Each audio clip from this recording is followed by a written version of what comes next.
संगम नगरी प्रयागराज में हर साल संगम की रेती पर लगने वाले विश्व के सबसे धार्मिक और आध्यात्मिक माघ मेले के आयोजन को प्रशासन ने मंजूरी दे दी है। दरअसल यूपी के चीफ सेक्रेटरी राजेंद्र कुमार तिवारी ने मेले की तैयारियों को लेकर वीडियो कॉन्फ्रेंसिंग के जरिए अधिकारियों के साथ बैठक की। इस दौरान उन्होंने 2021 में होने वाले माघ मेले की तैयारियां समय से पूरा करने के निर्देश दिए। हालांकि कोविड के चलते इस समय माघ मेले का स्वरूप कम कर दिया गया है और मेला इस बार केवल 4 सेक्टरों में यानी 538.34 हेक्टेयर एरिया में ही बसेगा। माघ मेले की तैयारियों को लेकर शासन ने 67 करोड़ के बजट को भी मंजूरी प्रदान कर दी है। इस बार 14 जनवरी को पड़ने वाले पहले स्नान पर्व मकर संक्रांति से माघ मेले की शुरुआत होगी। माघ मेले में 28 जनवरी को पौष पूर्णिमा का स्नान पर्व, 11 फरवरी को मौनी अमावस्या, 16 फरवरी को बसंत पंचमी, 7 फरवरी को माघी पूर्णिमा और 11 मार्च को महाशिवरात्रि के पर्व के साथ माघ मेले का समापन होगा। कुछ गाइडलाइन है जो कोरोना के कारण उसको हर भक्तों को पालन करना पड़ेगा और के सभी भक्तों में, संतों में खुशी की लहर हो गई कि मेला सही समय से होगा। हाँ, कुछ सेक्टर कम किए गए हैं और उसी के अंदर मेला बसाया जाएगा। कुछ जो पीपे के पुल थे वो कम बनाए जाएंगे, उसके लिए भी क्योंकि भीड़ अब कम आएगी। मेले में आने वाले सभी श्रद्धालुओं से, भक्तों से, संतों से मेरा एक ही निवेदन है कि शासन का बताया हुआ निर्देश और कोरोना की गाइडलाइन आप लोग पालन करके मेला करें। मेले में कोई अव्यवस्था नहीं होगी और मेला का जो स्वरूप है वो पहले जैसा ही होगा, लेकिन विस्तार थोड़ा कम होगा। वहीं माघ मेले को लेकर शासन स्तर से मंजूरी मिलने के बाद अब प्रयागराज मेला प्राधिकरण भी तैयारियों में जुट गया है।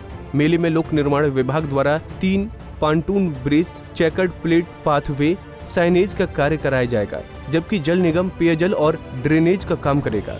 वहीं स्वास्थ्य विभाग स्वास्थ्य सुविधाओं को लेकर अस्पताल और सफाई व्यवस्था का इंतजाम करेंगे, जबकि विद्युत विभाग मेले को LED लाइटों से रोशन करेगा। इसके साथ ही मेले में अन्य विभागों की तैयारियां भी अब जल्द शुरू हो जाएंगी।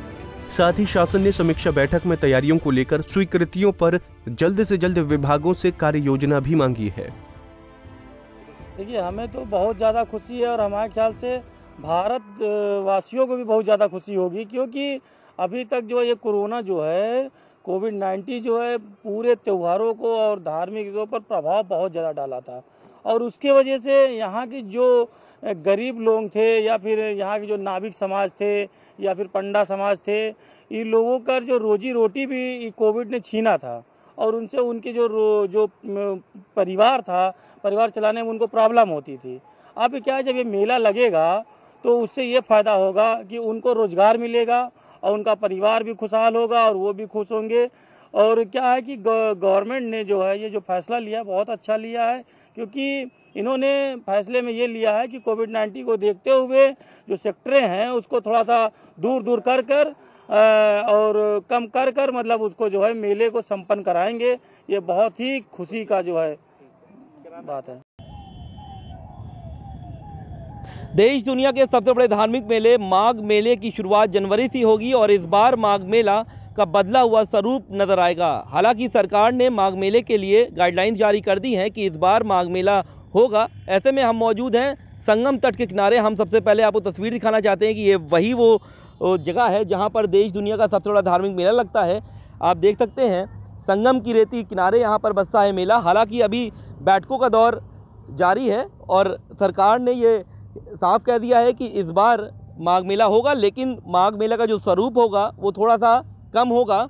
30% जो स्वरूप है उसमें कटौती की गई है। अगर हम बात करें 2020 के माघ मेले की, तो 2021 में जो माघ मेला पड़ रहा है उसमें 4 सेक्टर बनाए जाएंगे।